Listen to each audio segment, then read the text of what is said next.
اسلام کے اندر ہدایت کے رہنمائی کے دو سرچشمے مستقل ہیں، ان میں سے ایک قرآن ہے اور دوسرا حدیث ہے۔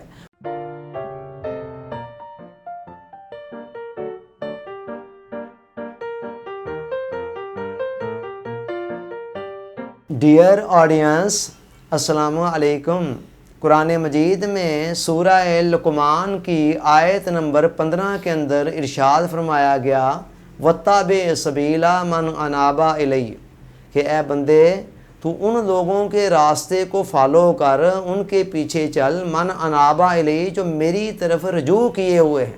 پچھلے لیکچر کا ہمارا خلاصہ یہ تھا کہ لوگوں کی جو میجورٹی ہے، اکثریت، قرآن ان کی پیروی سے، اندھا دھند پیروی سے، تقلید سے روکتا ہے۔ وجہ یہ ہے کہ وہ بالعموم اپنے گمانوں کے پیچھے چل رہے ہیں، اپنے گمانوں کو معیار بنا کر، ان کو صحیح سمجھ کر ان کے پیچھے چل رہے ہوتے ہیں، اور اگر انسان ان کو اندھا دھند فالو کرے گا تو وہ بھی اسی گمراہی والے راستے پر چل پڑے گا۔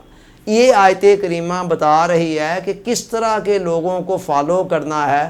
انسان کے لیے ضروری ہے کہ وہ ہدایت کی راہ پر برقرار رہنے کے لیے قرآن نے کہا ہے ایسے لوگوں کو فالو کرنا ہے کہ جو اللہ کی طرف رجوع کیے ہوئے ہیں۔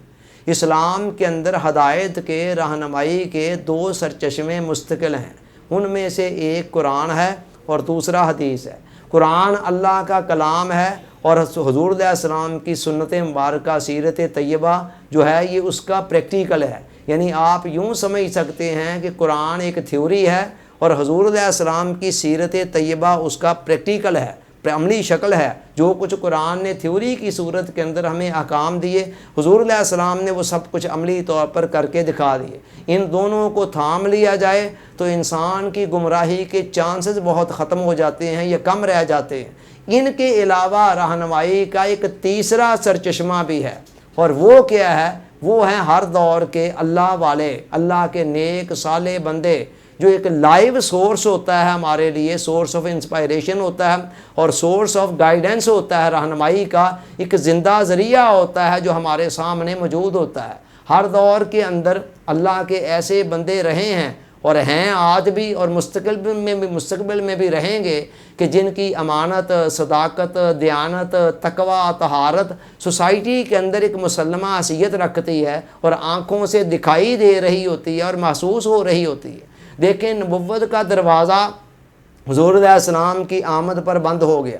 اب قیامت تک کے لیے کسی نبی نے نہیں آنا، کسی رسول نے نہیں آنا، مگر اس کے باوجود اللہ تعالیٰ نے نبوت سے ہٹ کر ولایت کا دروازہ قیامت تک کے لیے کھلا ہوا ہے۔ ہر دور کے اندر اللہ کے نیک صالح بندے رہے ہیں اور رہیں گے، کہ جو لوگوں کے لیے ایک پریکٹیکل نمونہ ہوتے ہیں، ان کے لیے ہدایت کی طرف چلنے کے لیے۔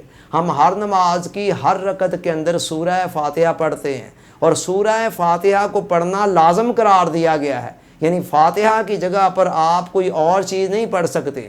باقی تو آپ کو اختیار ہے نا کہ سورہ فاتحہ کے بعد پورے قرآن میں سے جہاں سے جو مرضی پڑھ لیں، مگر سورہ فاتحہ کو پڑھنا ضروری ہے۔ اب سورہ فاتحہ ہے کیا؟ آپ ابتدائی آیات دیکھیں تو وہ اللہ کی تعریف اور ثنا پر مشتمل ہیں۔ اس کے بعد صرف ایک دعا ہے جو ہم اللہ سے مانگتے ہیں، کیا؟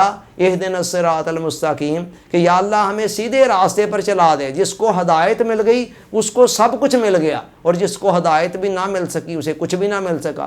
اور آگے ساتھ ہی سیدھے راستے کی پہچان بتاتے ہوئے قرآن نے کہا صراط الذین انعمت علیہم، ہمیں ان لوگوں کے راستے پر چلا جن پر تو نے انعام کیا ہے۔